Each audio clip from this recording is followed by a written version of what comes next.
Uh, Hello, everybody. My name is Inger Stark, and I am part of the Peralta Community College District Online Equity team. And welcome to day one of our Online Equity Conference. As you know, today is Learn, tomorrow is Analyze, and Friday is Build. And a couple of logistics for running our session today here on Zoom. One is that, let's see, I just want to make sure the transcript stuff is set up properly. You can turn transcripts on or off for yourself. They are enabled. I also wanted to let you know that Laura has said before this, she's happy to have you comment in chat. I'll be sort of living in chat as well and can, answer questions there if they're logistical, but perhaps guide those to Dr. Thompson at the end. And then please know it is recorded. The session is being recorded. Once this conference is over, we'll edit the transcripts and then we will be able to share the recordings online, but it'll take a little while because we're a small team. And then I'll turn the microphone over to Dr. Laura Thompson, who is talking today about community of inquiry and an emphasis on building a sense of belonging, which at the Peralta Equity community we know is central to equity. So I'm excited to listen today. On your mark, get set, go. Thank you so much. Thank you. And you're still making me giggle. I'm a recent doctor. So when you say Dr. Thompson, I'm going, I have a little giggle when you say it. So thank you. I am out in Delaware, and I'm at the Delaware Technical Community College, and I'm a learning strategies coordinator here. So I help with professional development for instructors, faculty, and staff who are here, especially to be more effective in the online environment. But I'm excited today to be able to talk to you about the community of inquiry and a sense of belonging. We'll go ahead and share the screen.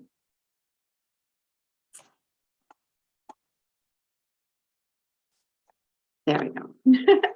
And the agenda for today, we're going to talk about a sense of belonging, a community of inquiry, instructor social presence, and really how those things apply to course design to enhance SOB. We need to have our alphabet in there, right? And we have SOB and COI, which is sense of belonging and community of inquiry.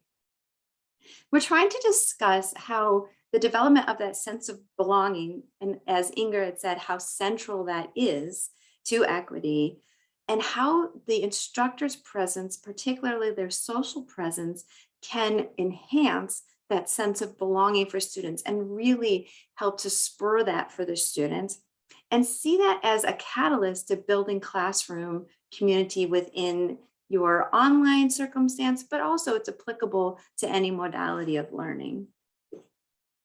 We'll start with talking about the sense of belonging. And we know that that's so important. And we've seen that there's improved educational or improved emotional engagement.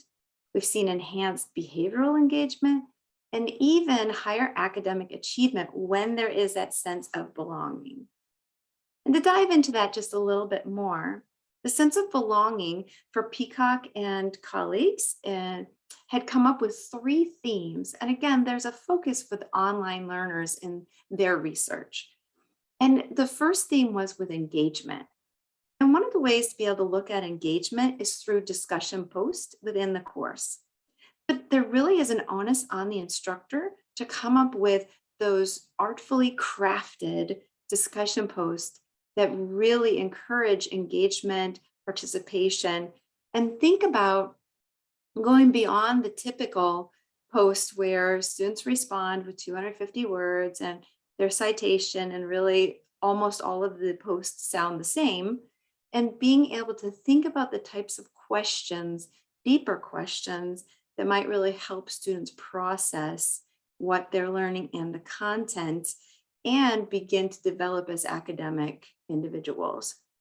And you also want to think about, when you're considering engagement, the context of the learner. In Peacock and colleagues in their research, For instance, they talked about a particular learner who said that they had a loss, but it was a loss of a job, a recent loss of their job. The student felt disconnected from everyone. So they really looked for the engagement in their online course. But you also might have online learners who are those non-traditional learners. They have a family, they have a job, they have children, other friends. They might not necessarily be looking for those connections with their online classmates because they have a full life already. So it's helping see that purpose and that value and how they can connect with their other classmates within the course through, for instance, the discussion posts and other activities. The other thing to think about in that context of learner is to help when you, as the instructor, are leading your students, it's to help them seem more real as well. Because if we think about, even in this situation, I'm trying to simulate that eye contact the best I can by looking directly at the camera. Whereas when we are looking to the side, things like that, we'll feel less connected. If students aren't using their camera, or if we're only using text-based responses, sometimes we'll feel like there's a wizard behind the curtain. It was interesting because in the research that I conducted, the instructors I interviewed said that was one of the things for their instructor social presence. They did not just want to be the wizard behind the curtain or the ghost in the machine. They wanted their students to know that they were real. But I challenge you to help students recognize that their fellow classmates are real as well. And also group work works with engagement. And again, there's an onus on the instructor to really design group work thoughtfully. We know that we have students who say, oh, I can't stand group work because I'm always the one who does all the work. We have students who say, group work's okay because that person always does all the work. So we have both sides of the coin. We might also have another student who may be quieter and says, I would contribute, but nobody's really listening. So as the instructor, you want to make sure that you're designing group work that has specific roles, for instance, that contribute to the product that's produced by the group. And also a serious consideration of the size of the group. Pairs and threes tend to have opportunities for everyone to participate. But when you're getting into 4s and 5s and 6s, then it is a lot easier for someone to sit back and not participate, or for someone to take over and not feel as obligated to listen to their classmates. And I also want to remind you that many times students haven't had those positive group work experiences, and you may have to teach them how to work together, which is one of those soft skills that we all need, right? So thinking about engagement, there's a lot for the instructor to do to help with this sense of belonging. Also, in the culture of learning, that's another one of the themes that Peacock and colleagues had discovered. There's the long-term access to materials that are available in the online situation. It's interesting because one of the examples that they had given was providing access to those materials for the absent student. They may be absent because they were ill or had another obligation, they couldn't attend the course.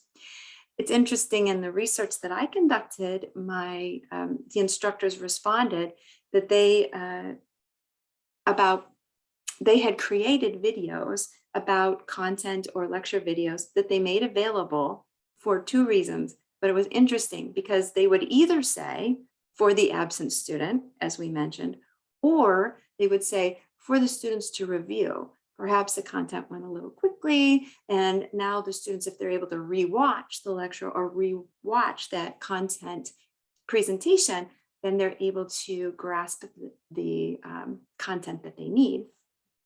But it was interesting, the instructors rarely ever, actually they never gave both reasons. So that was just an aside. And in the culture of learning, we want peer encouragement.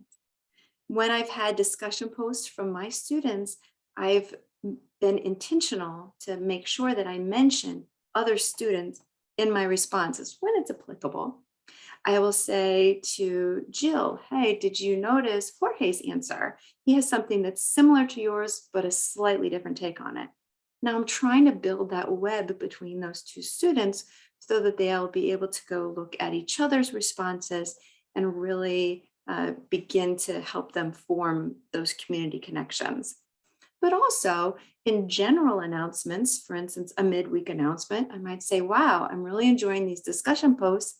I see that we have one from Marnie who was talking about her experiences as a track coach. I see that we have one from Danielle who was bringing in her experience as a math tutor. And we also have someone else who was expressing their own personal coaching abilities. So being able to give them kind of, oh, well, the highlight of another student, and they might respond, oh, I would like to know a little bit more about what Marnie said, and they'll dive back into the discussion post. It increases that likelihood. And you'll see that instructor presence is mentioned here in culture of learning because, again, that instructor is so central to that culture. And really, the instructor sets the model to be open to new answers or new presentations within those discussion posts and helping us to really see that the discussion is valuable within the course, within the group work, within any of our course meetings. And then the final theme that they found was support. And we're looking at peer interactions as part of that support. And again, I gave a couple of examples through the discussion boards or through group work to help build those connections. But the peer interactions can also happen in a location that's kind of like that water cooler area. So something a little less formal. But Armelina and De Stefani, for instance, found out that when you create as an instructor a water cooler area and say, hey, there it is, good, chat amongst yourselves, that it's not always used. So one of the things that other research has shown, if you give a cognitive purpose for that water cooler discussion. So for instance, you might post a little tidbit in there about exam 2 that's coming up, something that might be a little bit tough that you've noticed. You've taught the course for a while. You've noticed that students in the past have had difficulty with a certain concept. They might like to develop that further amongst themselves, amongst the students. Then they have a reason to begin talking with each other. Again, once the instructor kind of lights that spark, then it can really catch fire and help everyone really participate in the conversation. But sometimes it needs a little prompt, but it almost always needs some kind of a cognitive purpose for it. We have the module design. This is really how the instructor is designing the courses to help offer that support. Again, especially if you've taught the course for a little while, you know where the difficulties are going to be. Creating a little demonstration video that is proactive. Rather than seeing how students have struggled again, you're helping them with some demonstration videos that maybe they can watch a few different times before they actually approach the exam, that more summative evaluation. And then synchronous sessions fall into support as well. And I know we often think about Zoom for those synchronous sessions, and we also could think about our student hours for synchronous. And those are your office hours, but we can rebrand them as student hours to make them sound a little more welcoming. And having those opportunities to at least simulate the face-to-face experience. But synchronous also, I'd like to remind you, can happen in those hybrid situations or face-to-face. We're starting to use terminology like synchronous. That basically means we're together in the same space at the same time, whether it's virtual or in person. But those are different ways to be able to offer support to kind of consider these three themes of online sense of belonging. Other questions or thoughts so far?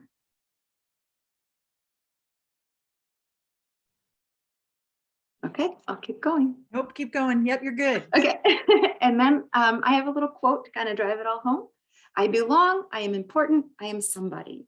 So that's really what's behind the sense of belonging, is when students feel that they have a place and when they feel like they matter in the course, in the college, and with their instructor. If we look at community of inquiry, there are 3 presences in the community of inquiry: teaching, cognitive, and social presence. And I'm going to talk to you about a suggested revision for that community of inquiry as well. So this is an image, if you haven't heard of it before, if you're not familiar with it, there are 3 presences. One is social presence, and that's really, again, that sense of realness, that someone has substance, that that I'm actually interacting with them.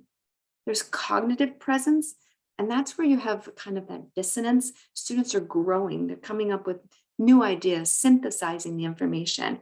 Then we have teaching presence, and that's a lot of where the teacher is designing the course.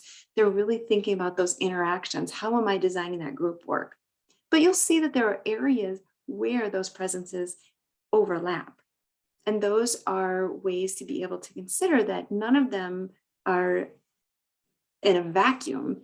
There's actually an area right in the center where the educational experience occurs, where all of them overlap. I do see something in the chat. Oh, excellent. We have some familiarity with the COI framework. And then you might be interested in this revision then. Armelini and De Stefani proposed a revision of that social presence or of that community of inquiry with a greater emphasis on the social presence, especially in the online learning situation. And social presence traditionally in the past really focused a lot on where the students were with their social presence. But more recent research has been able to focus on the instructor really as that hub of that important role that they play in developing that classroom community. So we have interactions for learning in this proposed revision, which is really the social and the teaching overlap, and thinking about how am I as the instructor presenting this content? How am I presenting the information so the students can receive those real basic things, those foundational information? So some of that is my teaching planning, but it's also my word choice and how I'm delivering it. And those words could be text-based, they could be audio, or they could include video as well. But it's really thinking about how am I presenting that? How am I using my words wisely? And that social aspect is talking about, this is what we're exploring today, and my communication, helping students feel comfortable in the classroom as well. Socialization of content, remember the cognitive part is really pushing for new learning. The social part of that are the questions that I'm asking. What do you think about this? When I'm asking, well, what if this occurred? I'm really trying to ask those questions that will help stretch student thinking. And then we have community development, which is really that embodiment of social presence. And when I had done my research at first, I was thinking about, I was looking at the use of video in the online classroom in the community college to establish that instructor social presence and community.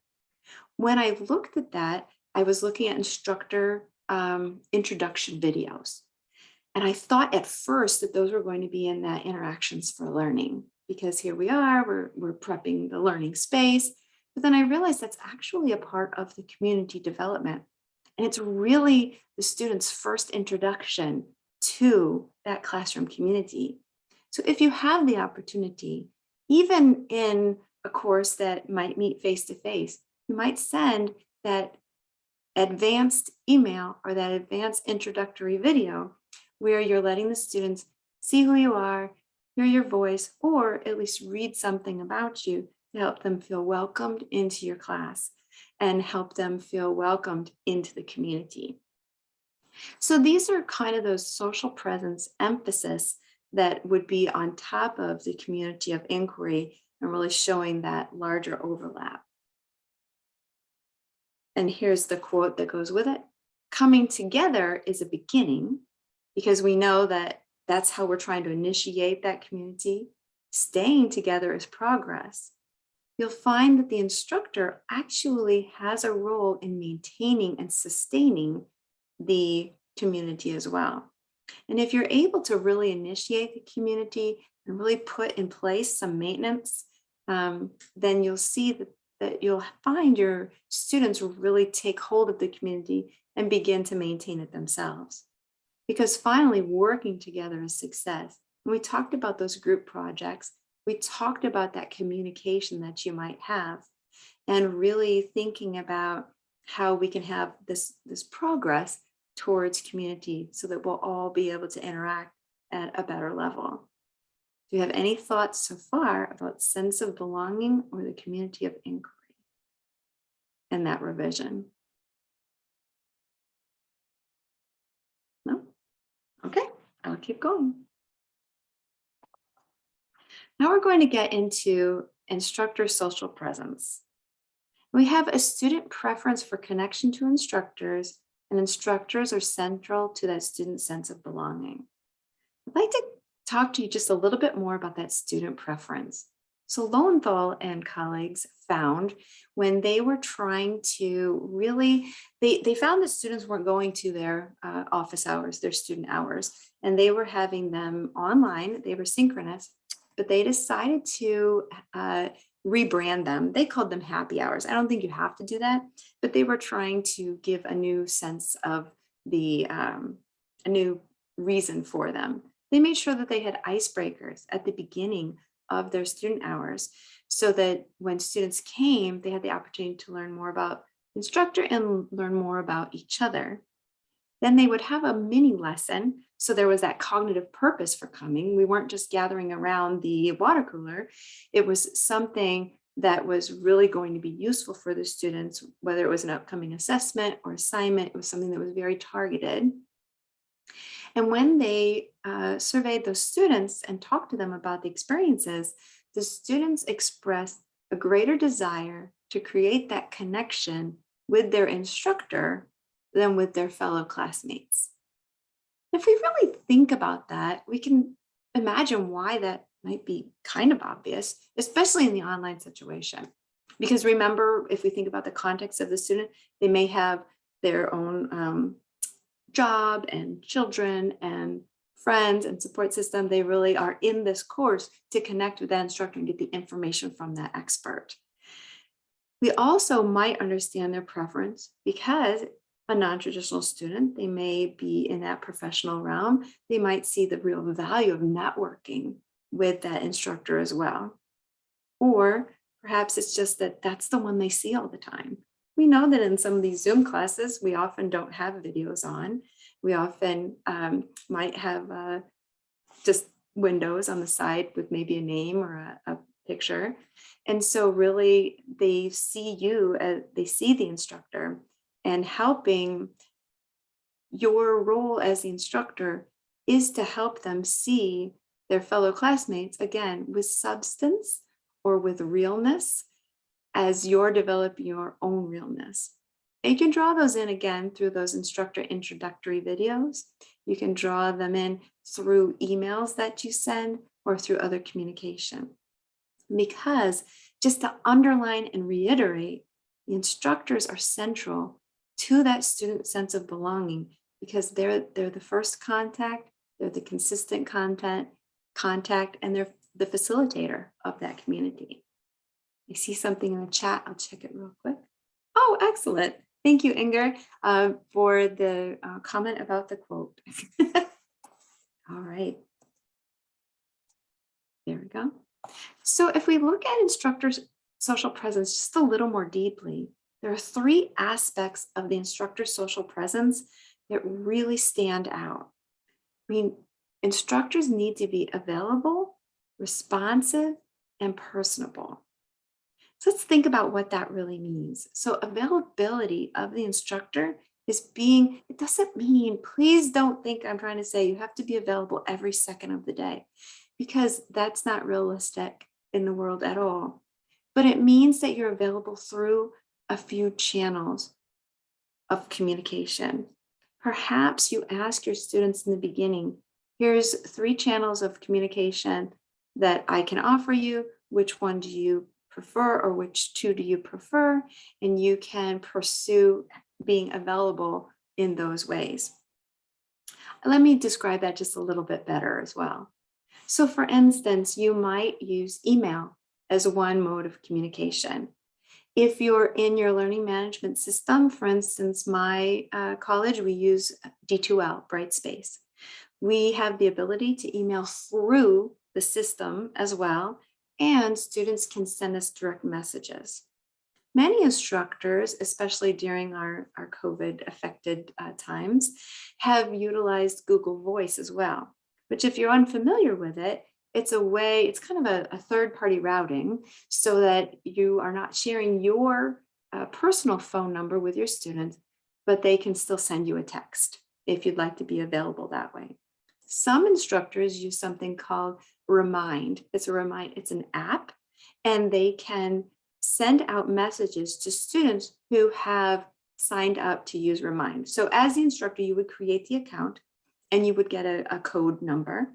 You would share the code number with your students and they would enroll in your group. But they don't know your phone number. You don't know their phone number. Everybody's protected, but you can send some messages to each other to be able to have those another level of communication.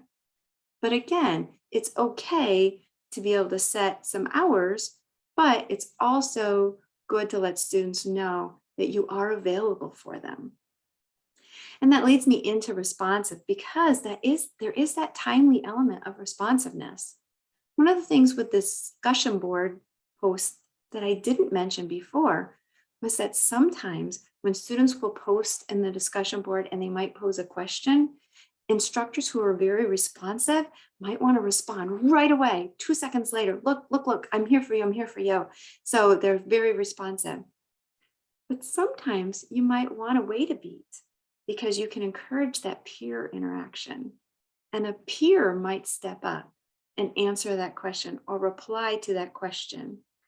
Because with that culture of learning, you want to be very careful in our higher ed learning that you're not establishing yourself as the only person with the answers in the room.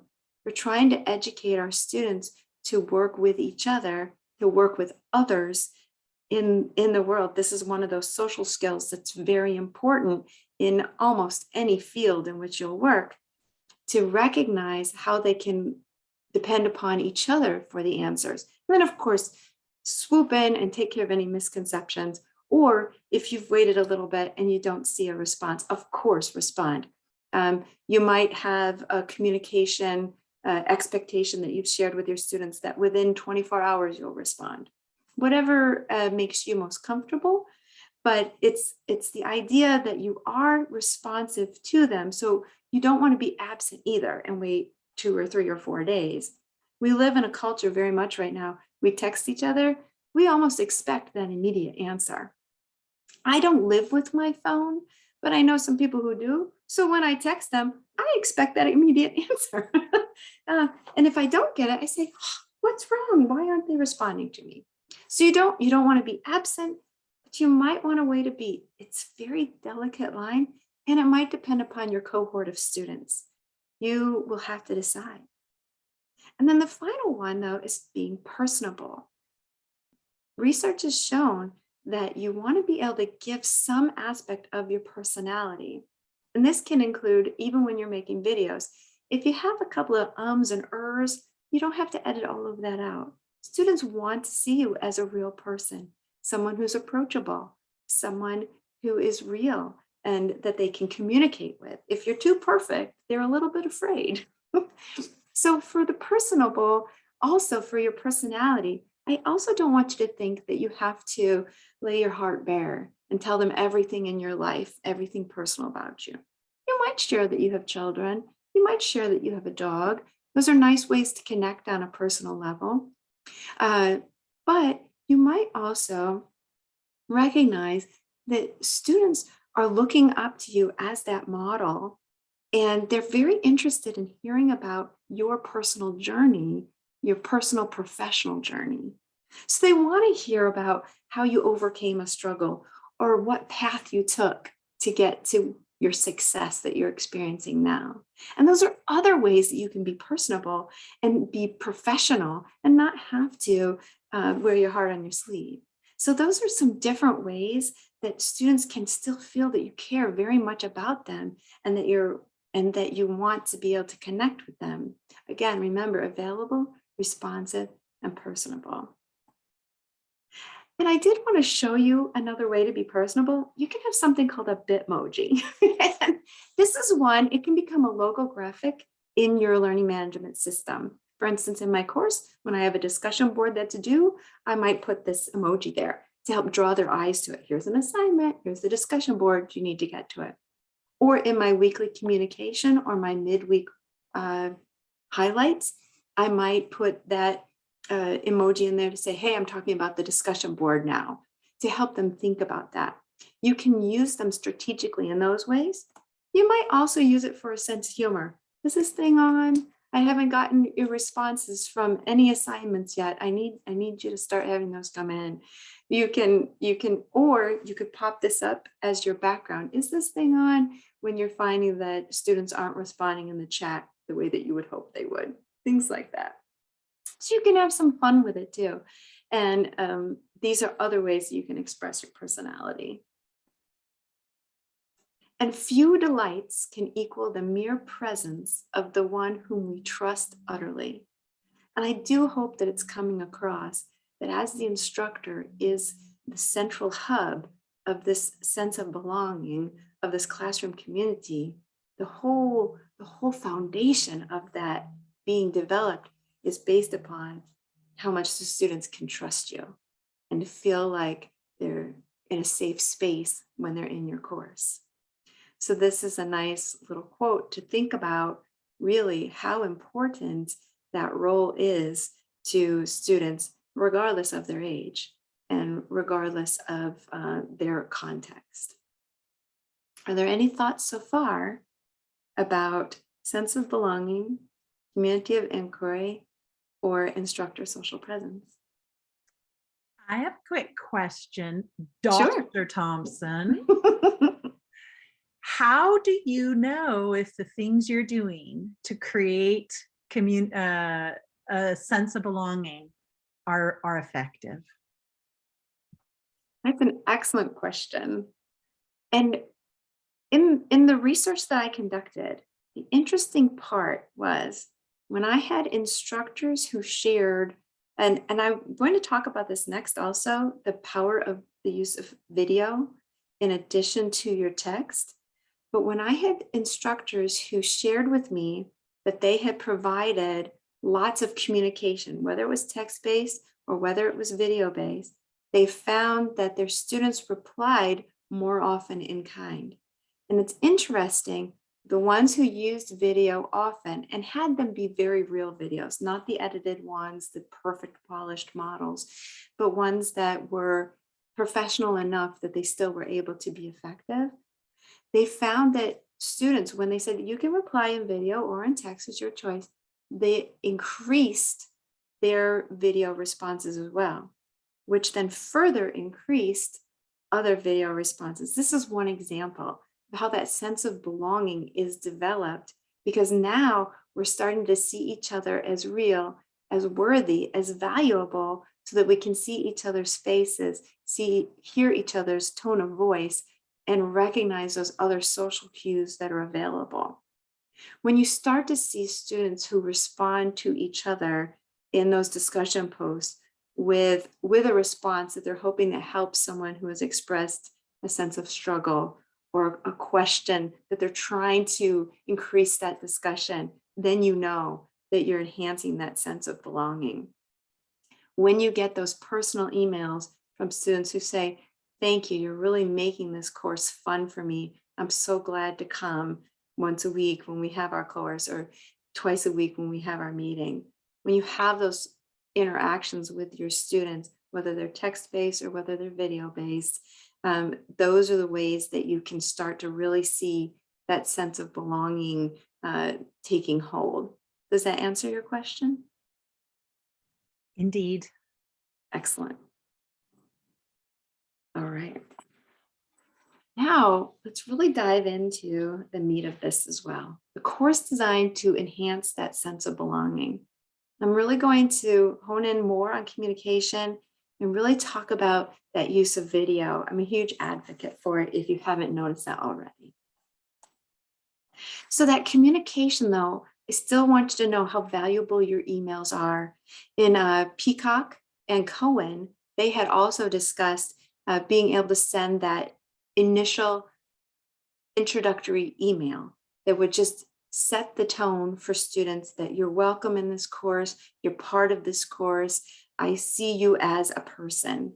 They also talked about those discussion posts, which are still text-based, that when you when you put up that discussion prompt, the instructor, especially for that introductory one, would be the first one to respond.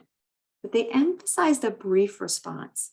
That you go in, you answer the prompt, and then you get out instead of pontificating about, the whole course. Have your course orientation be something else. This is just introducing you so they get to know you. And it's modeling for them that they don't have to feel overwhelmed that their introduction has to be 5 or 10 minutes long. A couple of minutes is fine. Or a paragraph is fine. And again, through your announcements, through your wrap-ups, the wrap-ups are those ones that say, well, this is what we did week 2, and this is what's coming up in week 3. Those are the opportunities for increased communication with students. And we also have video usage, and we have increased social cues there when you use video and increased communication. Thomas and colleagues found that when they compared feed forward is a term that it's not new, but sometimes people are talking about it a little more often now. Feedback is really a response to the performance, the current performance, where feed forward is really encouraging students about their future performance, what they're going to do next, how they're going to use the information they're getting and really perform in the future. One of the things that they found is text-based communication did tend to be more feedback. Really, this is how you did this time, and was concise. And some students admittedly prefer the text because like, okay, I can read it and I can be done. The video-based feedback or feed forward tended to be more related to this is what you can do next time, this is how you can improve your performance, and it had more words in it and more words of value, and even some of those social things where they would say, hello, how are you? Have a little more conversational tone, which also helps students with receiving that feedback or feed forward, because sometimes when you might say, well, you need 3 more details to help really make your argument. Some students, if they're reading that, I'm a failure, they don't like anything that I did, oh my goodness, I can't believe this, I tried so hard.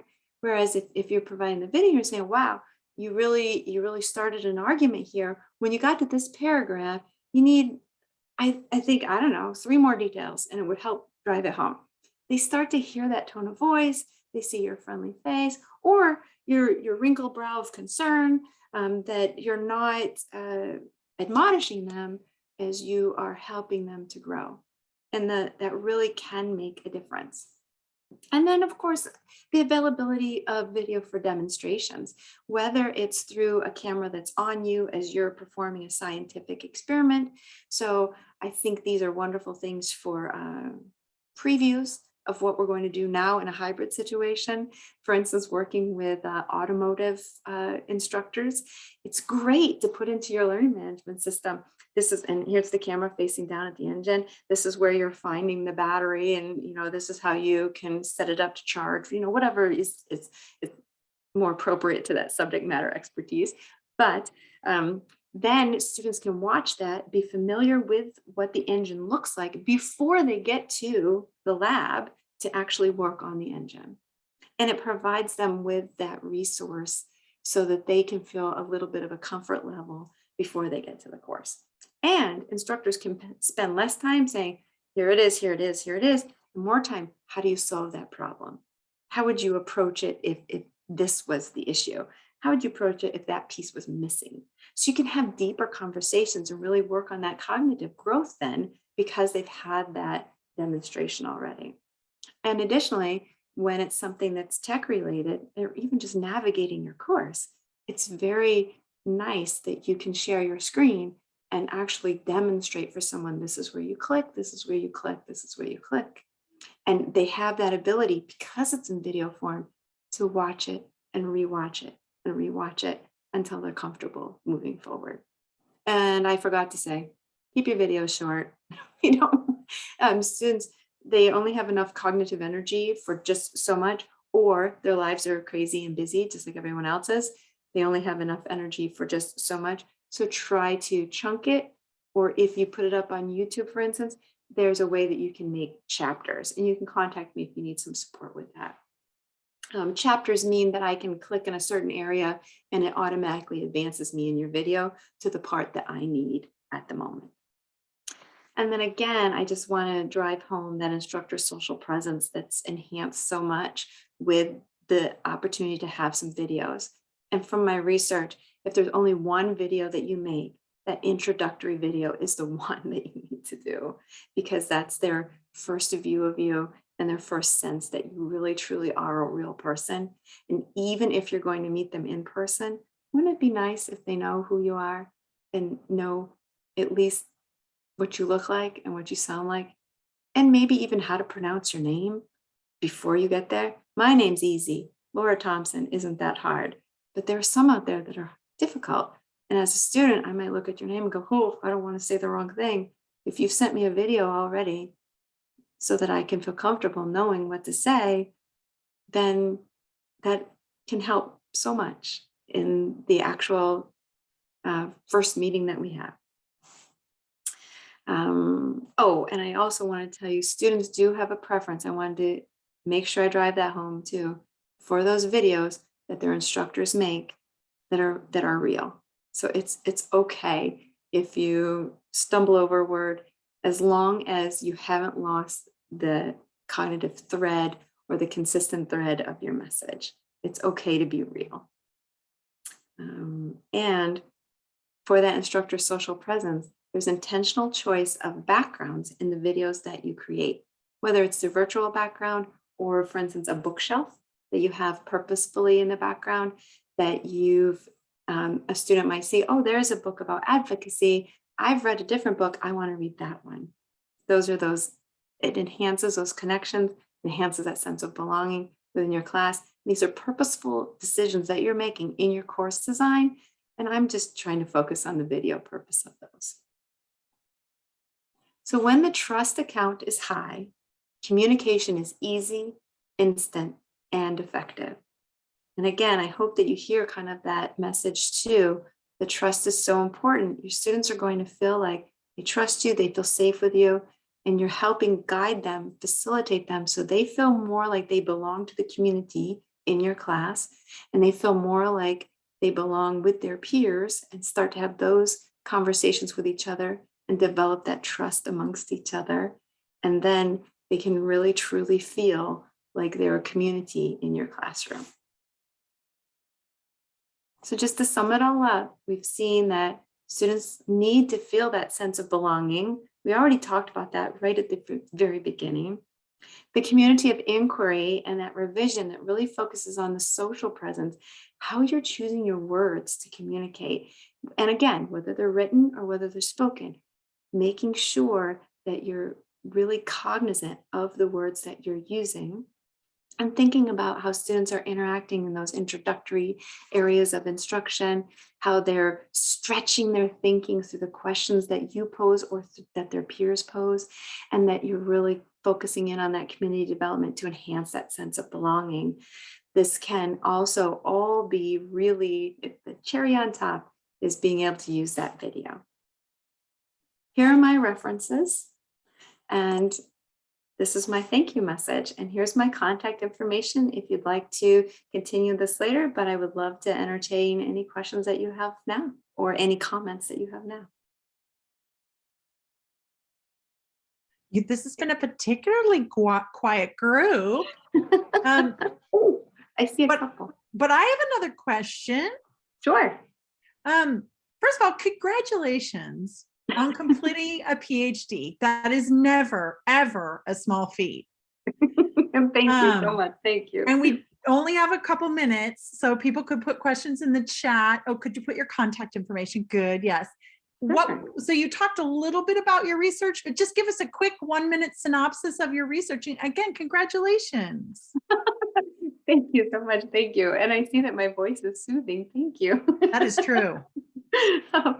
My research, I really focused in, and my initial intent was asynchronous video use in the classroom, because those are those opportunities when it's asynchronous, people can tune in at their own convenience. And then it can go across time zones, it can go across physical barriers, because we don't have to be on at the same time to be able to communicate with each other. However, I started it before COVID, and then COVID hit, and there was no way to separate asynchronous and synchronous. So because everyone was Zooming by the time I was interviewing. So I ended up, my research actually looked at both. But the idea is that the synchronous is viewed when you're in person or when you're Zooming as superior for helping to build those connections.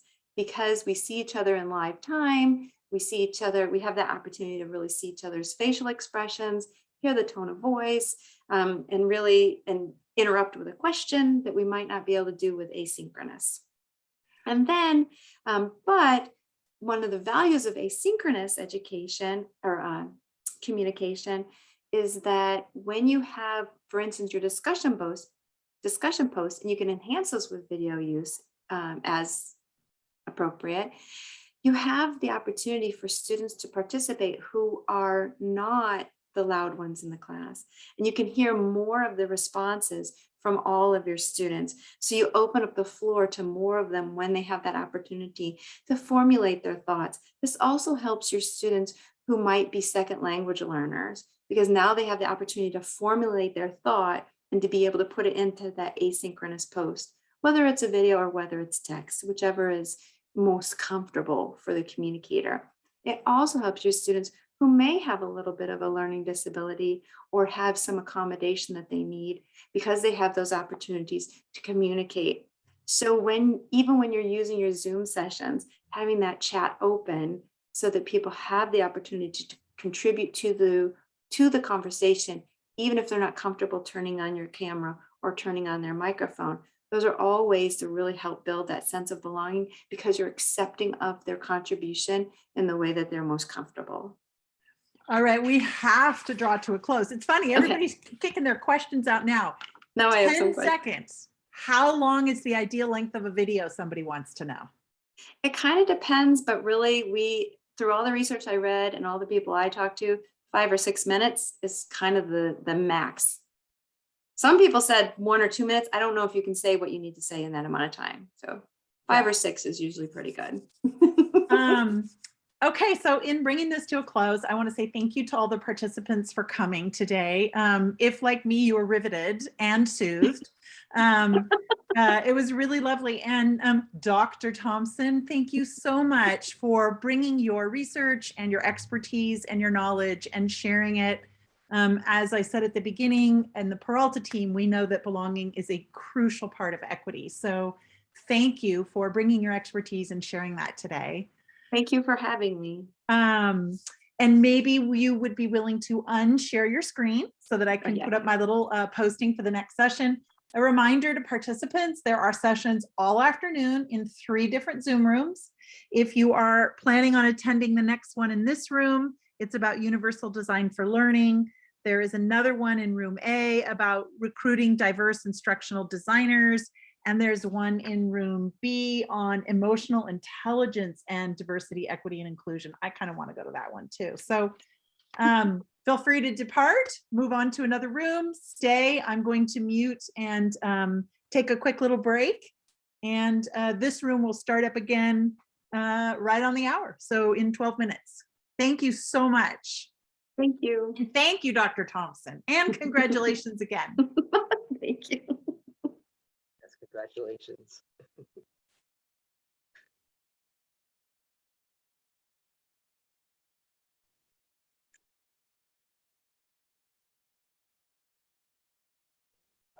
I'm sorry, I missed the first part. Did you just defend? Did you just finish? Yeah, well, I actually just was able to wear my tam actually Monday. Wonderful. But I had a dean's signature in December. But Yeah, mine, I defended March 17th, 2020. So it was as the world was going crazy. So oh my goodness, right at the beginning. Yeah, yeah, yeah. So yeah, it how fabulous. appreciate the amount of work and dedication of source of sure support you had from friends and family. Mhm. Doing this as an adult, you know, it's quite an accomplishment. Thank you Congratulations. so much. Thank you. I'm going to And go. thank you everyone for coming today. Thank you.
Is it Brianna or Brianne?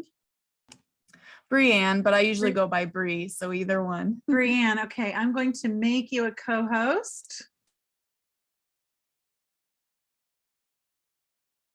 And then once you're confident that you can share screen and everything, if you would unshare so that when I do the intro, then I will both spotlight you. I'm gonna spotlight you. Which puts you kind of in everybody's front and center when you are not doing your screen sharing. And I'll add a spotlight. So we'll be like this, and then I will unspotlight myself when I'm done with the intro, and you'll stay spotlighted and be the best. Now, normally during part of my intro, I will say that people should engage in the chat. And I stay in as your kind of co-host and can watch that. Do you prefer to watch the chat on your own, or have me kind of dialogue with people there and then feed questions to you at the end? I'll try to watch the chat, but if I miss something, please let me know. Okay, good. Okay, good. All right. What else is on my little list?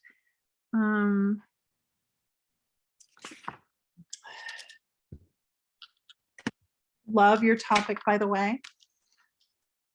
And I suspect there are a couple sessions on UDL. So for those of you who are here, we will launch in just a moment.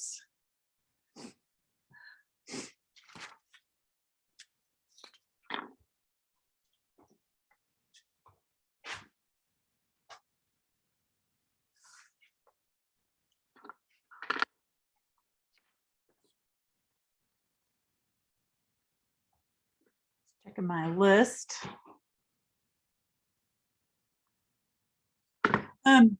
While we are just giving the last minute or two, if you're a participant here watching this session, why don't you just drop into the chat and let us know where you're from, what your institution is, and where that is.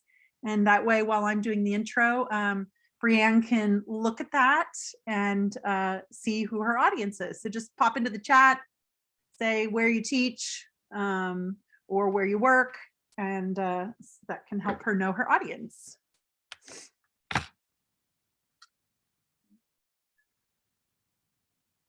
Make sure our captions are turned on.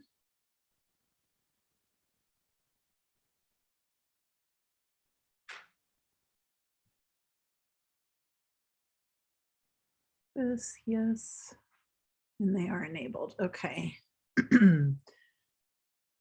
Glendale in Arizona. Ooh, CVC. Oh, Helen, I know you. Ooh, University of Minnesota.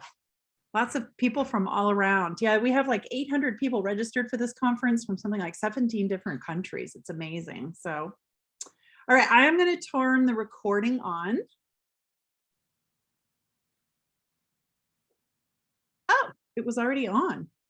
Oh, I'm going to have to edit that out. Do you need to stop it and then start Yeah, let recording me do again that. for the new That's a session? good idea. That is.